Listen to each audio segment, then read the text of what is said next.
go into the finals for tomorrow. You know, Carlos and Reynad will be facing off against each other. Would they still have a chance of coming back for the finals? But for the time being, they're both 1-1. Carlos had a pretty good one, but Alish qualifying through the qualifiers, getting through, beating the last champion of Battle of the Best, which means he's actually going to maybe be able to make a name for himself in the community, which would be really cool. I like this so much. The underdog basically just Yeah. coming with Shaman even. This is so nice. Not even playing the net decks and everything, just bringing his own stuff and showing that he's worth something. Yep. Yeah, the next match is actually going to be Ecop versus Fake. Fake, a player of which I don't know much about. Ecop, I mean, his name has been around for way too long. He's the master of BM, the Idra of Hearthstone. Name him whatever you want. That's pretty much what he is. Very, very strong player. I think Paladin is one of his favorite classes. And we should be seeing an interview of those two guys in about 10 seconds. So I hope you guys enjoy it. And yeah, I'll be sitting back and listening to them. Hey, I'm Roman Fake Schick from Germany. I'm 24 years old and currently I play for the team My Insanity.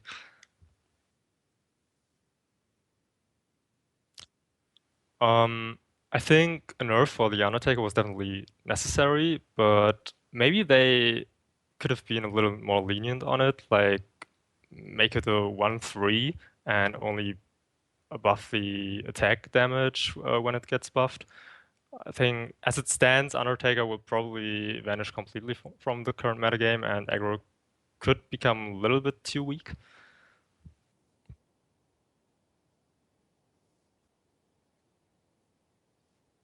Oh, definitely Huffer.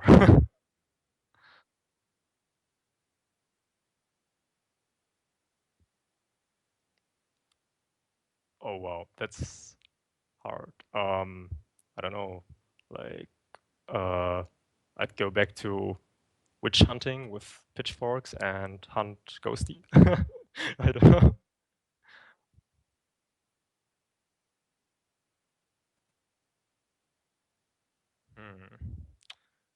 Well, probably Colento because he has like a lot of physical strength.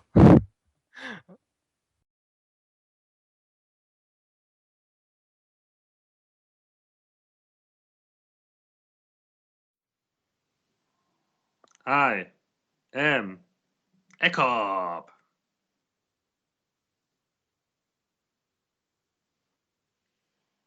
I don't care.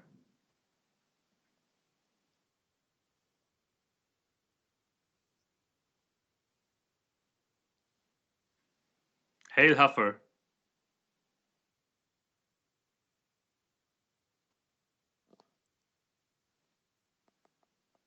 I don't care about the past, I just care about the future.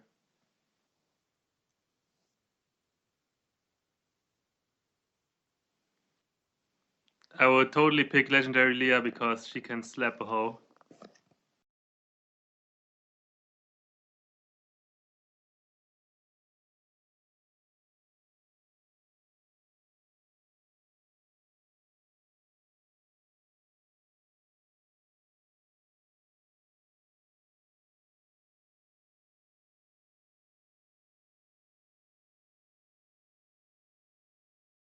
Of both players. Fake brought Druid, Mage, Paladin, and Shaman, and Ecop brought Druid, Warlock, Rogue, and Paladin. So their their lineups are, I think, as diverse as it's gonna get for this tournament. Since everybody's brought Druid and Paladin, they have two classes that are different.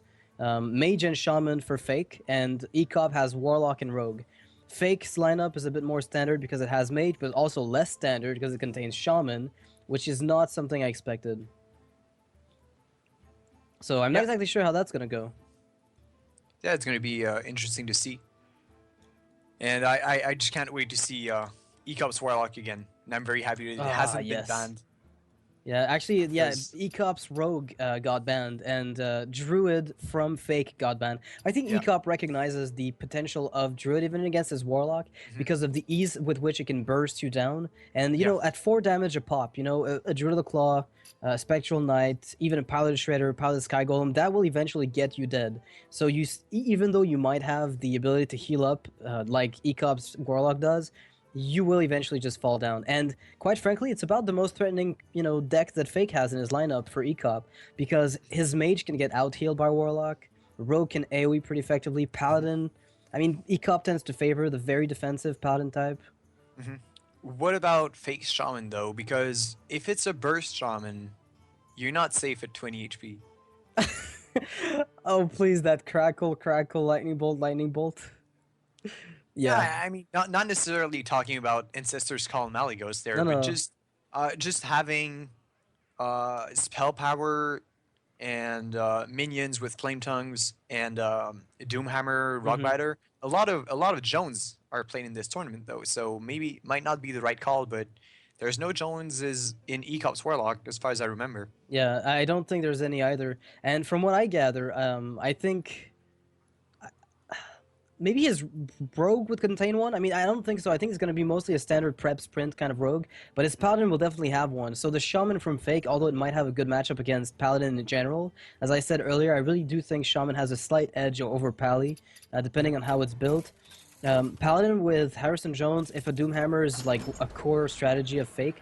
I remember Shockey's Shaman a long time ago used to run 2 Doomhammers, if you remember that. And the Harrison Jones value was pretty much guaranteed in that specific matchup. Yep. Well, we're going to see right away because Fake's bringing his Shaman against ECOP's Warlock. Alright, well, I'm not seeing the screen right now, so I think I'm going to have to exit this. Alright, we might drop it. Gunny's going to have to... yeah, Gunny's going to have to call recall. us. Yep.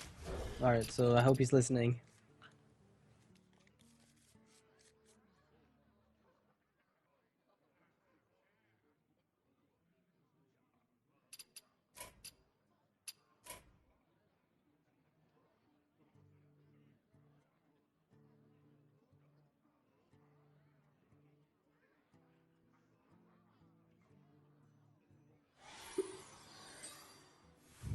Alright. Alright. So we are back.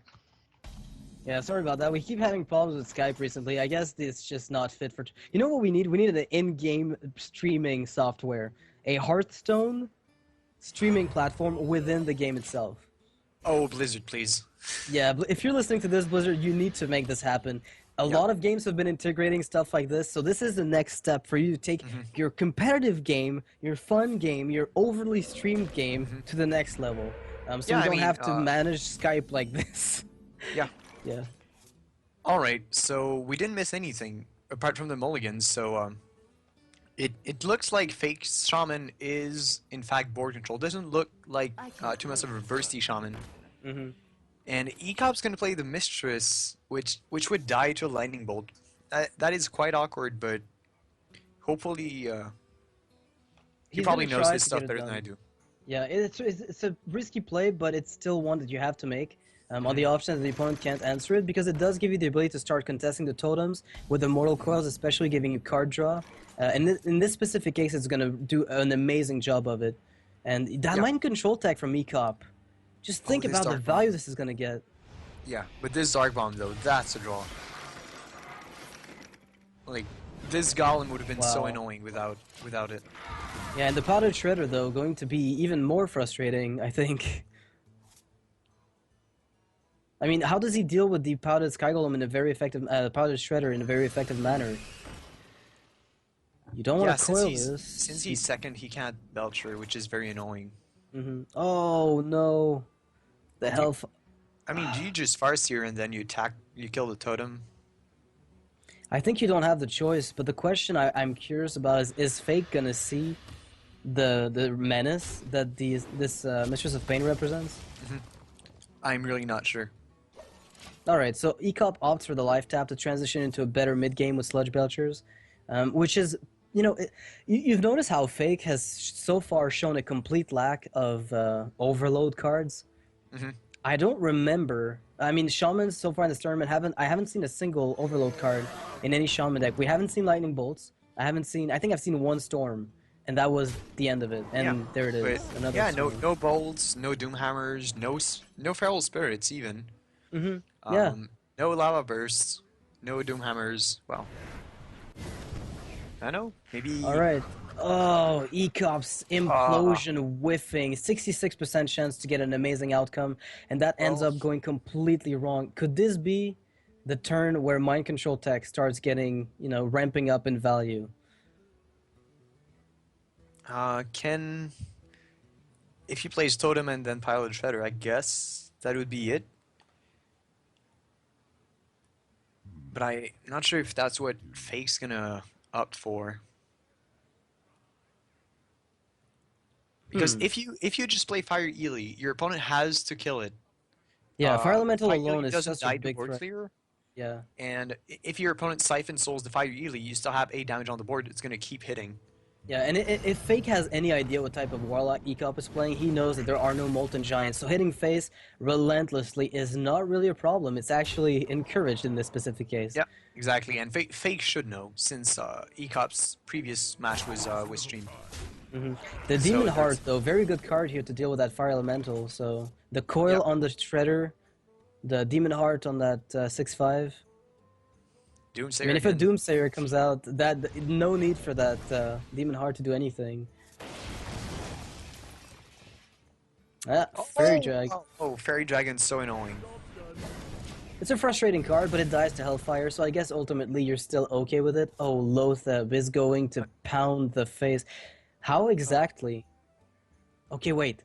Here, if he plays Lotheb and Totems, he's giving MC Tech value to Ecop. Do you think he'll think about playing around that? Oh. I mean...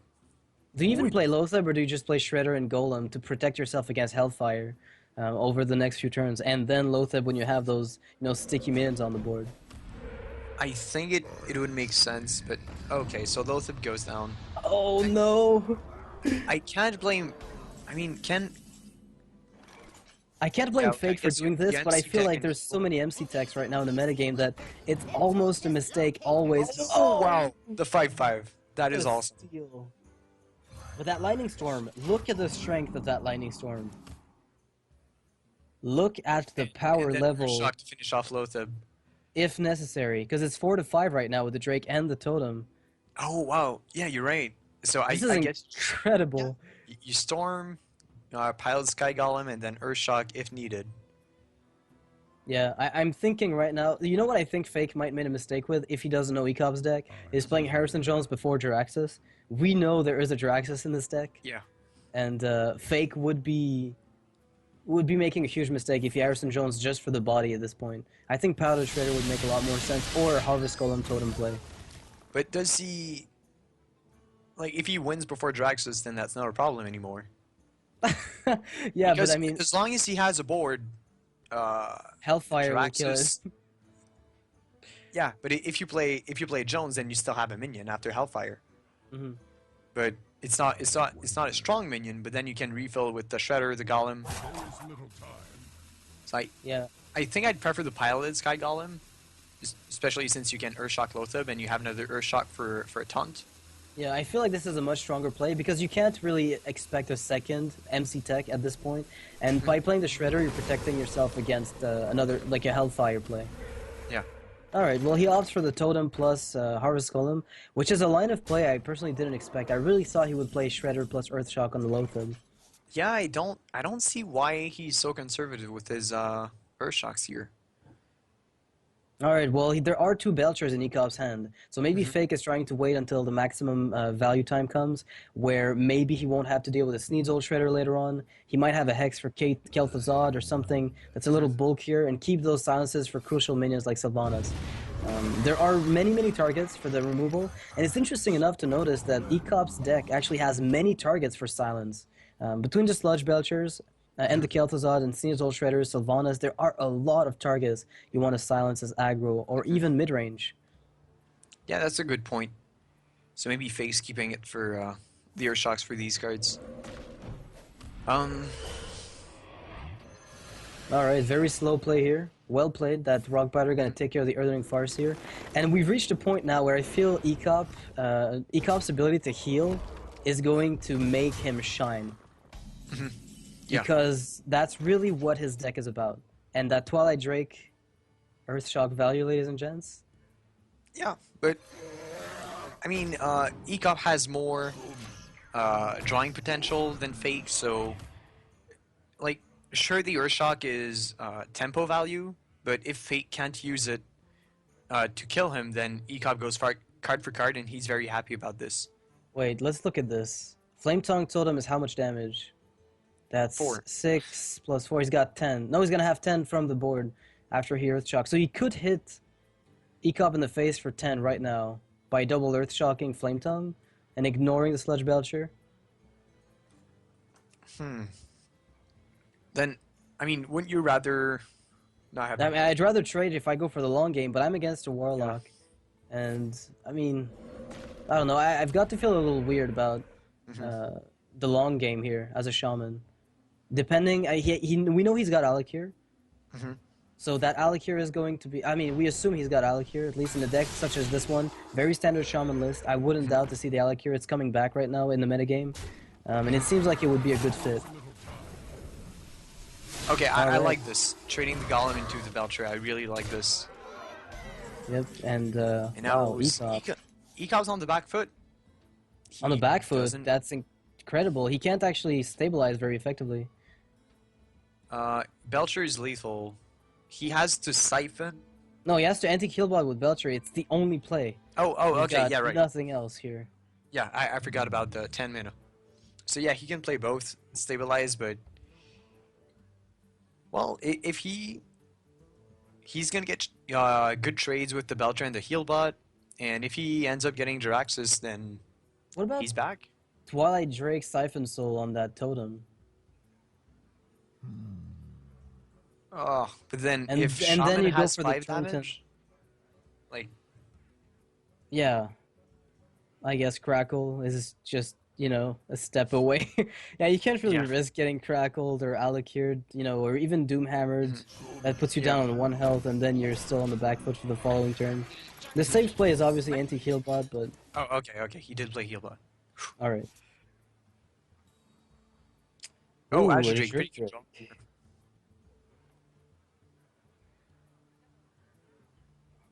You know, I'm really wondering if Fake actually is playing either Doomhammer or Alakir. Those are, like, Doomhammer is a card that has been not fading away, but the overload price on it is getting more and more costly as more and more mid-range decks come up. So it's being useful more and more as a combo card for insta-kill, more so than anything else. Yeah, and so many Harrison Jones, so... Yeah, exactly. The fact that Undertaker has been nerfed means that control is more present, which means more weapons from Pally and Warrior. So Jones comes back, and it's not really the time for Shaman to bring Doomhammer. Yep, I think that's the reason maybe we've seen a resurgence of Alakir just about everywhere, because it accomplished the exact same purpose of Rockbiter combo, and it even has the benefit of being, you know, taunt in a clutch against aggro, and also working with the Flame Tongue totems, giving you even more potential to combo it. So this Zombie Chow's draw is completely useless. It's a dead card.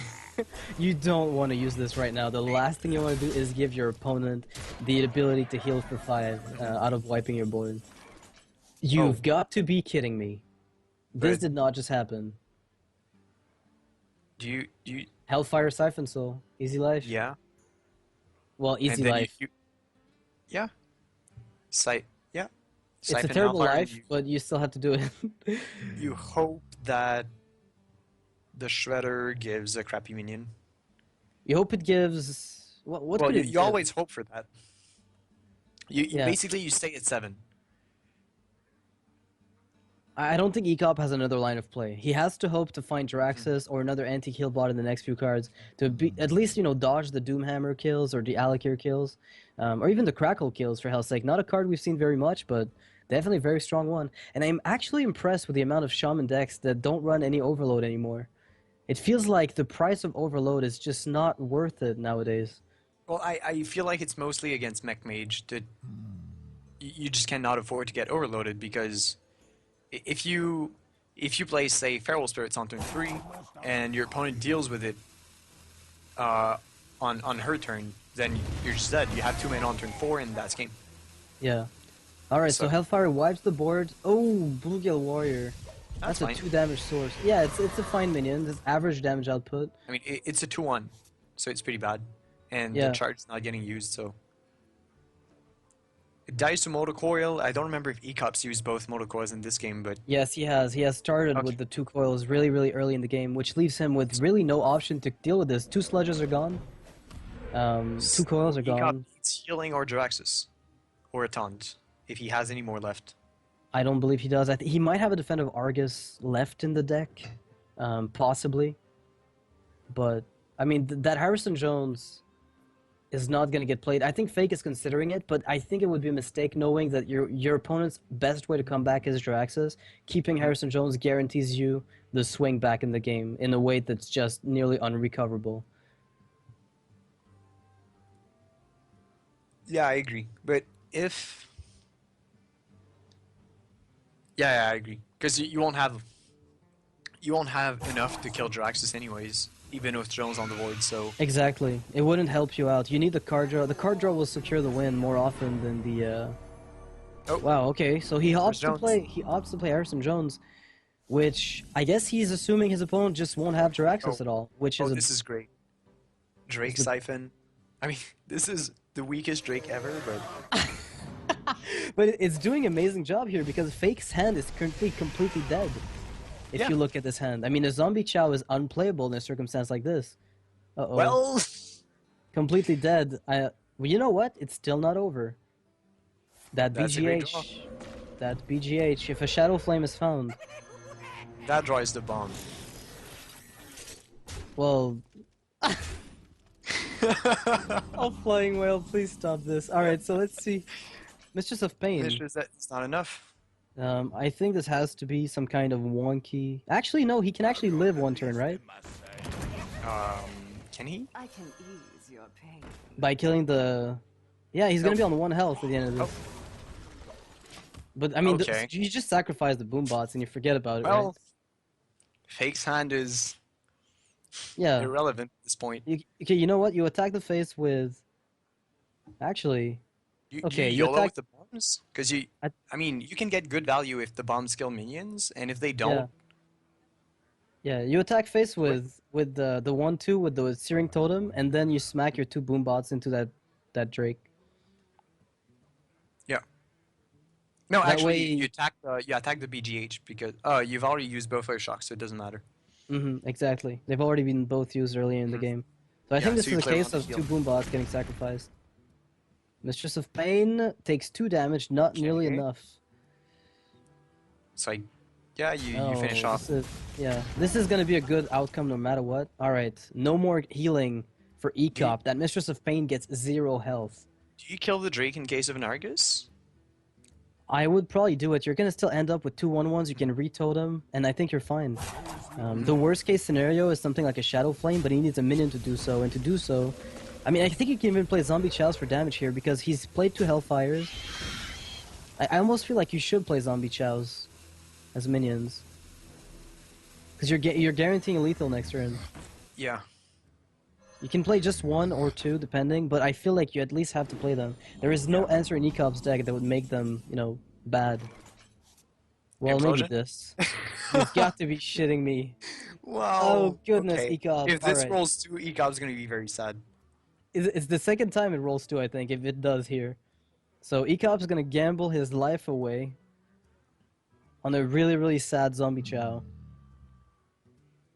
Oh, man, this could be the sickest implosion ever. Not sure what Ecop's waiting for. It's not like he has any choice. He's trying to bluff the Jiraxis. I don't even know. He's trying to bluff. This is not poker, Ecop. You should just play the implosion and kill those zombies. Yeah. Come on. It's 3 or... Like, he has to roll. 4! Wow, okay. Ecop, you may just win this. Really? Like... This is crazy. He can't tap. You can't tap. You cannot, for the love of God, tap here. Well, what if he top decks something? What would kill him that wouldn't kill, like...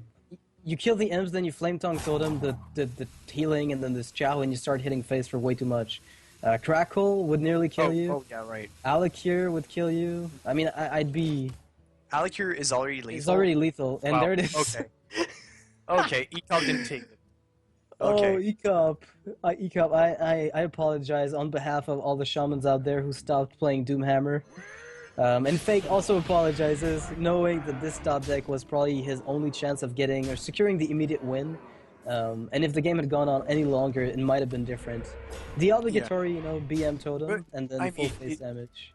I mean, I don't think Fake really feels bad about this because it's been like 3 or 4 turns since he's waiting for lethal and he got top decks answers all the time. Yeah, it's been at least like a streak of 4 to 5 top decks overall, and I feel like Fake's deck really worked out super well against that Warlock, that unorthodox Warlock deck from Ecop. The amount of pressure that he's been able to put was really high. I think maybe getting another anti-kill bot would have been, you know, Kel'Thuzad was completely dead in this matchup, because unless you manage to get the initiative, Kel'Thuzad is generally a very weak play. Especially against Shaman, right? Yeah, in this matchup, KT was win more. It was exactly. Yeah. So we have Fake, I think, going to keep his Shaman. Ecops, I believe his Druid was banned by Fake, who doesn't want to have to deal with that. And Ecop's Rogue was banned. So he still has Druid and Pally, unless I'm mistaken, but I'm pretty sure. Okay, that's possible. So if Druid and Paladin are left, that still leaves him with I mean, I don't think he's running, you know, Ram Druid. I think he's going to run something a little bit faster. But his Paladin deck might be on the control end of things. I know that early in GVG, he hit Legend with one of the most mid-range Paladin decks ever. It might have been one of the most effective first Paladin drafts I've seen with Captain Greenskin. Mid-range deck? It's Captain Greenskin. Mid-range mean? Oh, no, it contains Captain Greenskin. That what makes it like the most mid-range, because that's a card that can be both offensive and also just completely, you know, dead in the mid-game, which is not something I expect of a mid-range deck. I expect Spectral Knights almost as often as I expect Captain Greenskin. The most mid-range deck I've ever seen. Only plays 5 drops. Yeah. Oh, goodness. Alright, so the Knife Juggler here indicating something of an earlier, more aggressive Paladin build, which I guess is the new norm nowadays. Well, I mean, the synergy with Muster is so very strong, and if you don't get the early game against the mech mages that we're seeing quite a lot, then it's not doing well. Yeah. Oh, and he's got the perfect curve, and I Fake threw out the Earth Shock, which I think, considering the omnipresence of shielded mini bots, oh, there it is. He gets it back. I think that might have been a bit of a mistake, perhaps. No, he didn't want to have to. But he didn't even have one. He top decked this one, didn't he? Yeah. Right. Are we glitched? Is that what that means, or? No. Or is Fake playing? Yeah. Okay. It's Fake's turn. Okay, there we go. So Coin Creeper, pretty good. Yeah, and now Knife Juggler doesn't seem as appealing an option, but you still have to play it on the option that there's no removal in Fake's hand. And I think what's interesting about this specific situation is that Fake is not running Lightning Bolts, or so Ecop has managed to read from the last game. And based on the metagame, I think that's a pretty good call. Just playing the Juggler here, even though it's vulnerable to Flame Tongue Totems. If it pops the Spider, then Muster for Battle is still a good way to contest the board. So regardless of what happens here, Ecop's just perfectly fine with transitioning to that turn 3. Yeah, because even now, Fake has Earthshock, but you don't really want to Earthshock this Juggler. And if you do, then you're not playing anything. This punishment is going to be pretty harsh. I mean, this is going to be an amazing Juggler, if anything. There is no Lightning Storm on Fake's side. This Light Justice is going to kill all the spiders in the world. Ouch. Well, I'm sorry. Not the best. This is... Juggler has... You know what? I think Juggler is getting overplayed these days. He's tired. He just can't be bothered actually killing stuff he has to. Yeah. Poor guy. I mean, sometimes he's tired. I've even heard him say, "Put this knife on your head." I mean, Apple. Apple. Yeah. And yeah. So, I mean, looking at this from Fake here, this has to you have to kill the Knife Juggler. But if you do so, then you're opening yourself up to just losing all your minions to the 1/1s that are already on the board, and your opponent is even gonna keep one of his. So do you just kill the 1/1s with your Spider and let the Juggler live? No, you can't live. You can't let a Juggler live. I mean, it's gonna kill your stuff, like just by knifing.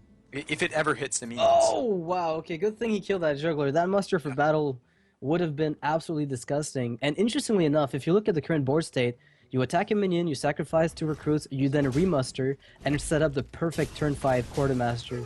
The most perfect. Force a storm on turn 4. Against a bunch of doesn't have turn 5. Yeah. But he wins the game right now. If this quartermaster is not answered, this is over. Yeah, that's victory. Okay, there's Fake nothing for Fake to do have here. a turn. Like, Fake doesn't even play a minion. He can BGH in nothing. Like, he can Earthshock A 1/1? Yeah, he's not gonna do that. Well, no. But that's 12 damage, for hell's sake. Yeah. That's a 2-turn clock. If ECOP pulls this off, which he will, I mean, nothing. I mean, I guess Stoneclaw Totem becomes your best outcome at this point. Just to save yourself a bit of damage, hope for a storm. I wonder. Okay, this is a really terrible position for Fake. Yeah. He's probably, like, his turn's taking a long time, even though he has no options, because he's probably praying at the moment for no quartermaster next turn. Yeah, his prayers will not be answered, though. This is exactly what ECOP has in mind. Is this really going to be... What? Oh, the plays! The plays by Fake, making the perfect call here. This is an insane read, but it is so bad. Like, you know how good it is, though? He's preventing himself from dying in 2 turns. He's gonna die over 4 turns. Yeah. You know, this is one of the sickest things I've ever... Okay, you know what? This is like Daniel Negreanu. Poker, like, for poker. This is what I'm seeing here. I'm not saying Fake is as good as Daniel Negreanu is for poker, but this is just the craziest read I've ever seen. This was insane, but... I don't even know what to say right now. He's still doomed, but that was... Yeah, I mean... Would have never made this choice. ECOP is sorry, but your world is still doomed. Yeah. But... Yeah, I mean...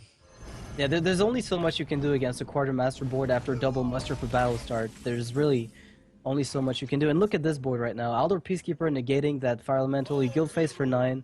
You set up lethal with a Consecration. And this game is pretty much over. Yeah, I mean, there wasn't any Hex for the Pilot Sky Golem, so you know you can safely Tyrion on turn 8. Yeah. Which rarely happens against Shaman, but... But the thing is, like, Fake, even though... You saw the Hex on that 1/1, right? Even though we look at the Hex and we say, oh, it could have been kept for the Piloted, if you think about it, it really couldn't, because he never had a turn where he had 3 leftover mana to Piloted, to Hex that guy. So ultimately, it was a good damage mitigation move, and even though he tried to wait for the Lightning Storm, is my suspicion. I think that's what he was trying to do in this case. Yeah, and anyway, in any case, the Pilot Sky Golem dealt 6 damage, but the token to T-Hex also would have dealt 6 damage, so it's the exact same. He was just hoping that ECOP didn't have a follow-up. Wow, that was insane. So, Fake making an amazing read on ECOP's hand didn't pay off, unfortunately, but I will remember this play for a long time just because of how accurate it was.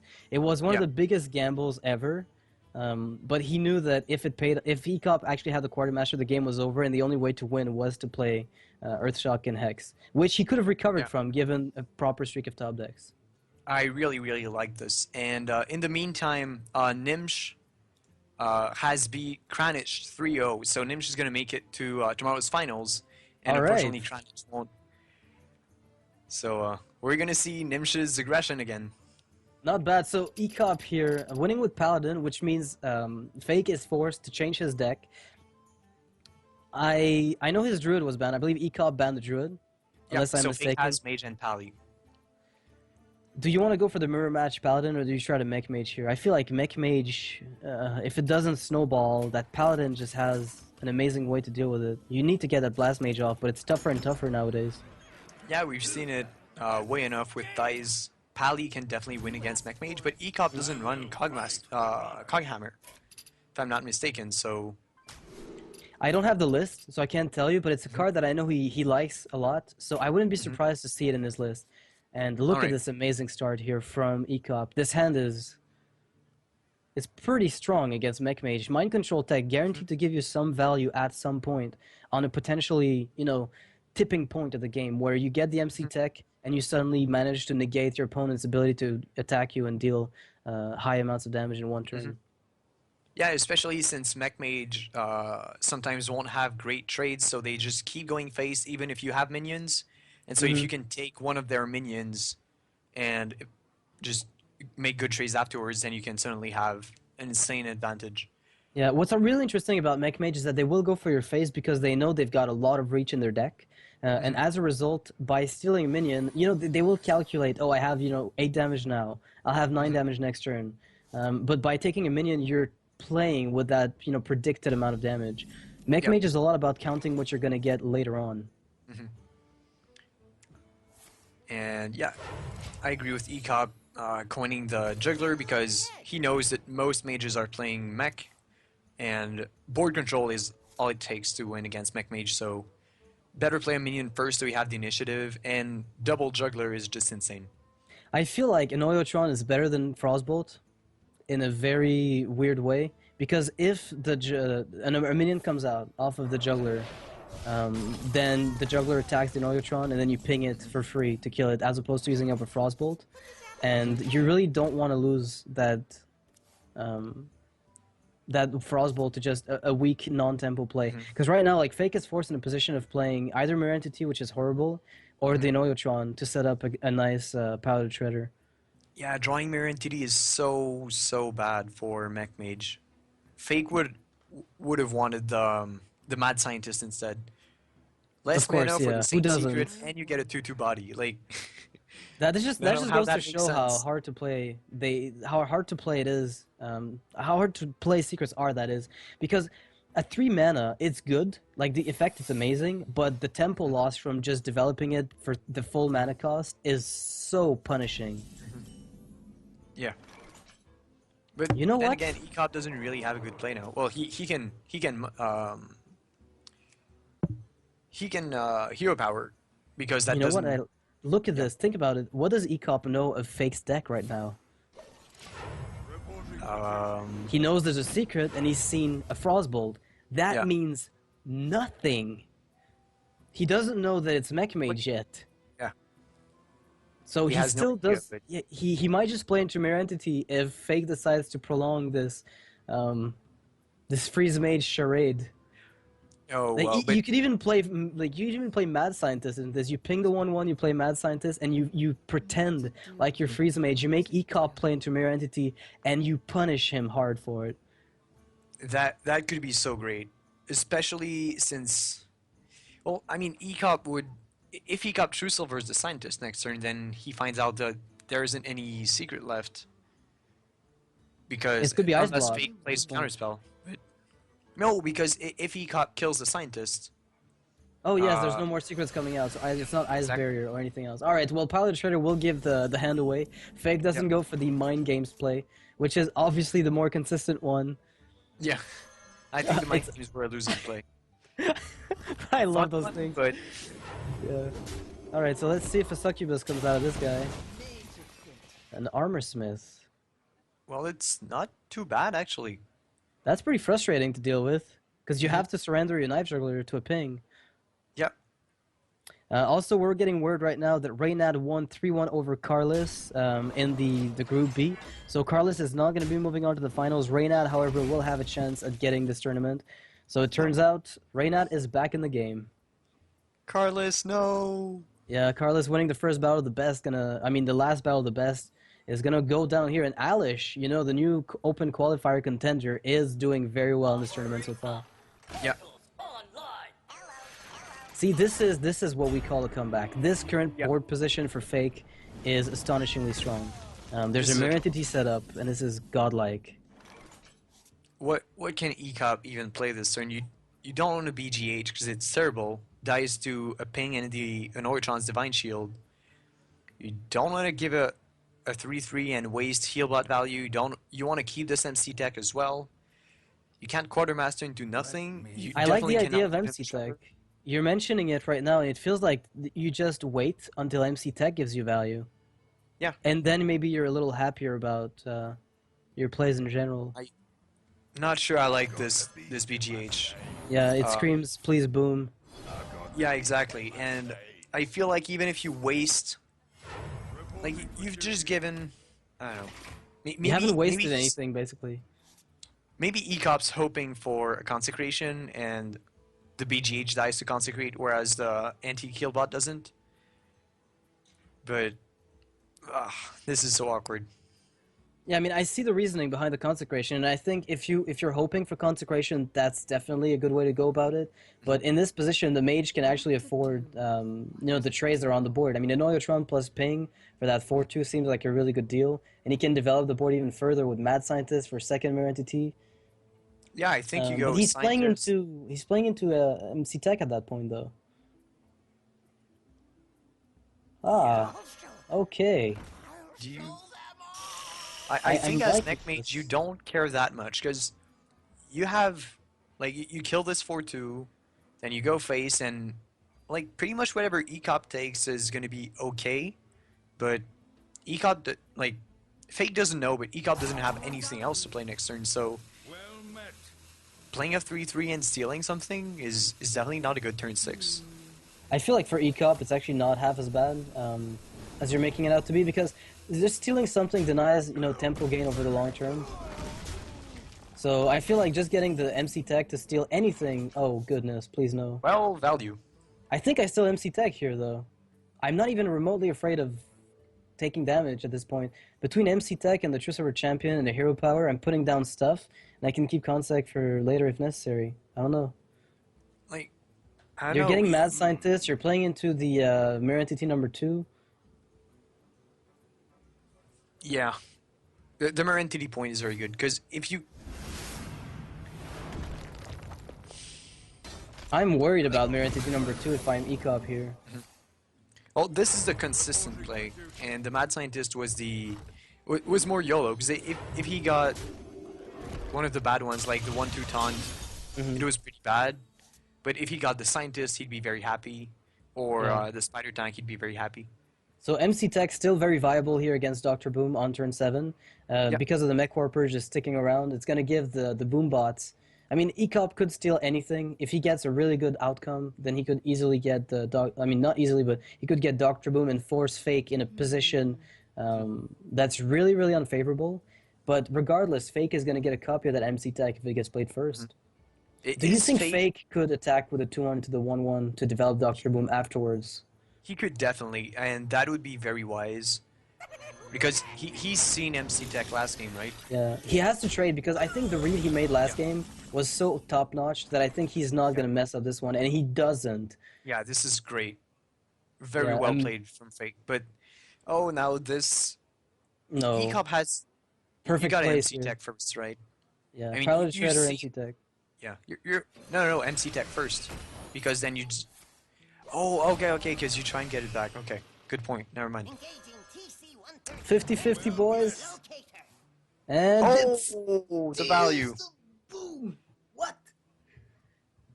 This guy's luck is crazy. Alright, so do you just fireball the boom, trade a boom bot into it, see where things go, and then play from there? Or do you keep the Oh, fireball wow. for face? I don't even know. If this happens, I mean, this MC Tech's gonna have bot. It's gonna kill a 7-7 and bot 7 HP. What to do? I mean, for 3 mana, it's not too bad. It doesn't get better than this. I mean, this is one of the biggest swings in the game you could ever have against Dr. Boom. When that 25% just completely wrecks the opponent.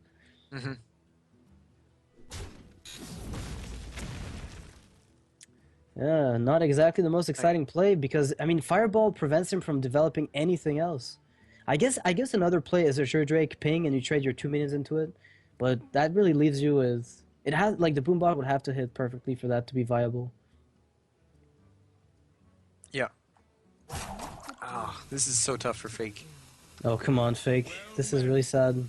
Yeah, Ecop is gloating with the Wellmets. That's what Ecop does. Ooh, alright. That puts Dr. Boom in a manageable range of health. Haha!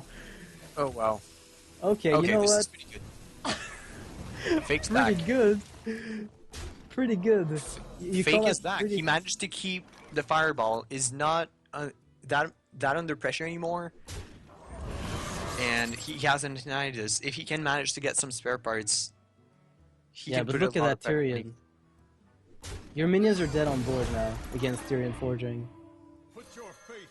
Yeah, I don't think he runs polymorphs. I mean, I haven't even seen a mech mage yet that's running Iron Beak Owls. I'm still waiting. I am still waiting on it. You can still get a freezing off of the. I mean, okay, your You can kill Annoytron's gonna Tyrion. buy you a lot of time. Then you Tinkertown, you get a freezing or finicky cloak field, and the next turn you can go for Antinitis value. I think it's pretty... I mean, the fireball on Tyrion is pretty like straightforward here. Right? I think you attack with an Annoytron, ping the shield, kill Tyrion, give him a 5/3 weapon. He starts attacking your stuff, takes damage. And then you hope that Antonidas with 1 or 2 spare parts is going to carry you.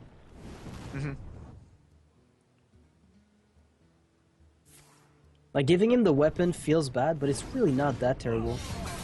Yeah, because he's not gonna go for face, and removal by using HP, like you say, is not what ECOP wants to do. But he's got an anti-heal bot. How far out of range of Fake does that put him? I think it puts him way out of range for the time being, until more spare parts maybe come into the picture. Yeah, maybe if Fake would have got the finicky cloak field last turn, he could have he could have hope. But now, Although, what answer does ECOP have immediately to Archmage? I'm looking at this, and if Archmage falls down, he's got nothing if he uses Contact now. yeah, well, he's gonna have to use his face and a minion. Yeah, but with +1 health, that puts Archmage at 8 health, which is exactly out of range of the shielded minibot trade. Alright, so he's gonna have to use his, Yeah, there's the Belcher. But that's 5 damage you're taking. Oh, wow. wait. No, this is crazy. You've got to be kidding me, Fake. You're So cheating. Oh my god. Antinitis +1 HP, Frostbolt the face. To prevent the Ashbringer, then you auto-win. Oh my goodness, this is crazy. He disconnects, I guess. I guess that's all you can hope for at this point. You just rope every turn until your opponent disconnects. Oh goodness, Okay, so that double fireball to face is the most obvious play I've ever seen in my life. GG. Yeah, I don't think there's any way to recover from an Antonidas that lives for 1 turn. That spur part from Tinkertown Technician, the clutchiest of all spur parts. Yeah, and I mean, I can't believe that Fake actually is gonna take it even after ECOP stole the Dr. Boom. Yeah, It's which is insane. incredible to think about, because you would think that after Dr. Boom was negated by MC Tech, Fake would have... But then again, the Boom Boss really detonated positively for him. Dr. Boom got, taken, but it took on 2 Boom Bots, one of which exploded for 4, so that allowed Fake to ping the Dr. Boom and actually come back in the game. If Dr. Boom hadn't died, I suspect Fake would have lost. Yeah, very most likely. Yeah, because he has no way to answer Dr. Boom without using removal, which means that as a result, his Archmage Antonidas dies to Boom as a follow-up.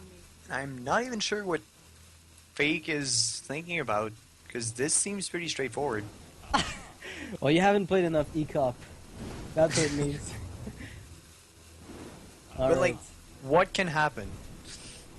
Lay on Hands, Holy Light. As I said, you haven't played enough ECOP. Oh, like No, I mean, Lay on Hands is actually fine. Is it? Because you lay on Hands and Holy Light for 14 health? No, you just Lay on Hands, you go back on 16, and then if you manage to clear the board, Harrison would have traded into Antonidas. So Now, was if actually he a had draw for Holy Light and Lay on Hands, he would have died. But without both, I mean, Holy Light is just not played anymore. Even decks that run Wild Power Mancer don't even run the Holy Lights. So the shift from Control Pally to Mid-Range Paladin seems to have been a successful one, but Mech Mage, definitely an amazing contender in that specific metagame lineup. Because I noticed that Mech Mage not only is being run by just about everyone in this tournament, like we saw Mill Mage from, what's his name, Carlos, but we didn't really see anything but Mech Mage from everyone else. That's all I've seen so far. yeah, and so ECOP's down to his Druid, it's gonna have to win both against this Mech Mage and a Paladin.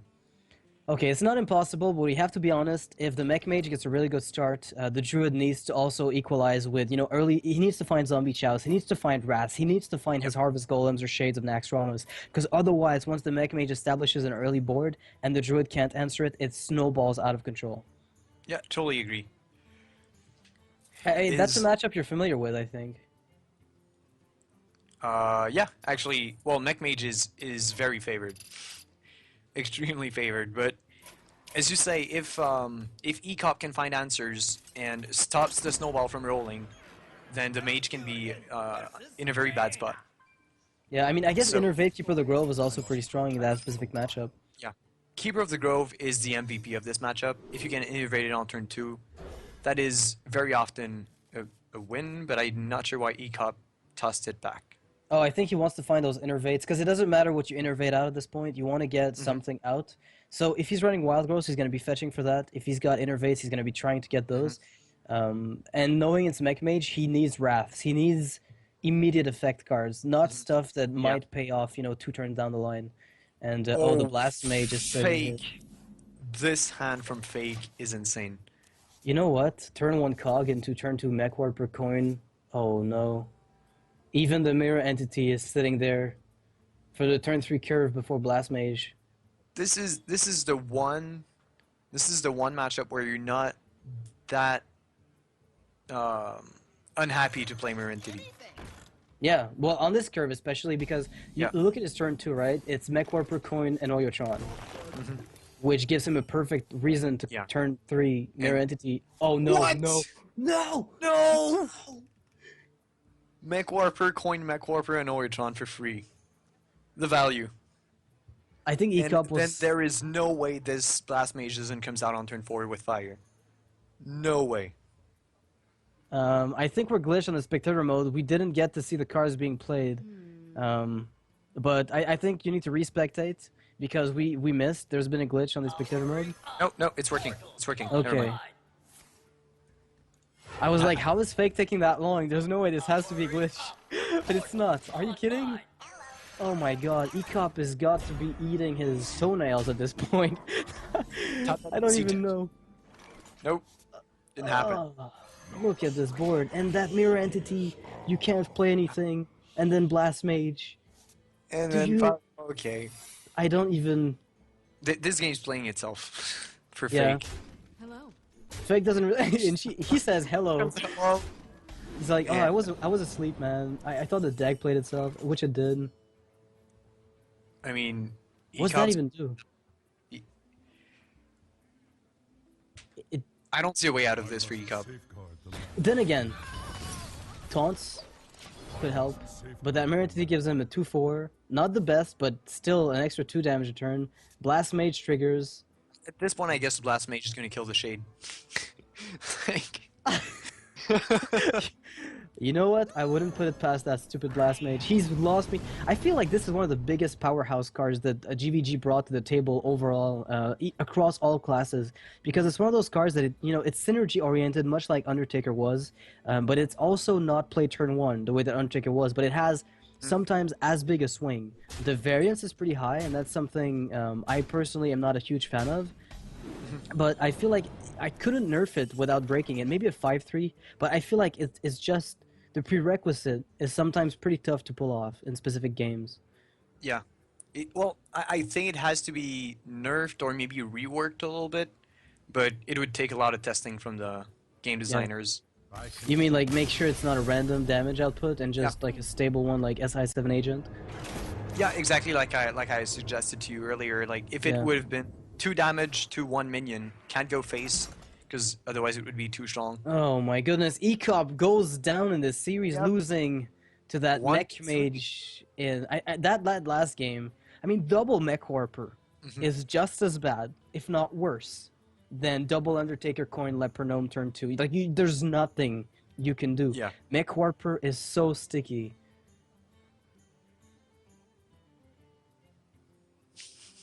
Okay, we're listening to somebody in our ears. We're not schizophrenic, so go ahead, Gunny.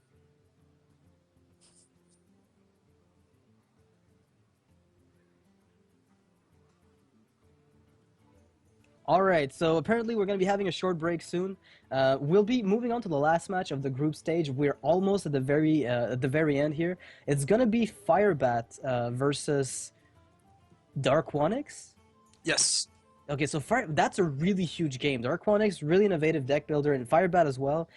Some of the strong... Those are two names that have been around the Hearthstone community, so I'm pretty excited to see them play out here. I know Firebat's got his aggressive Druid deck list, which has carried him... or he's been carrying it, whatever you want to look at it as. It's been doing an amazing amount of work for him, and we haven't seen Dark Wanix's decks so far in this tournament, so I'm actually quite interested to see what he's brought. Yeah, very exciting to see what Dark Wanix is going to bring. All right. So, I guess in the meantime, I'll urge you to go check out, this whole tournament has been sponsored by Catz, so I urge you to go check them out for a giveaway on facebook.com/madcats.german. You just have to type, you like them, you give a comment, and you have a chance of winning some really cool hardware. Very high quality Catz sponsoring this tournament. Obviously, there's a $3,000 prize pool, by the way, I'd like to point out. Winner gets $1,200, second gets $600, and the last two get $400. The last third and fourth place get $400 each. So that's a substantial amount of money. Very well worth competing in, and we're going to be right back with Firebat versus Dark Wanix.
Of a world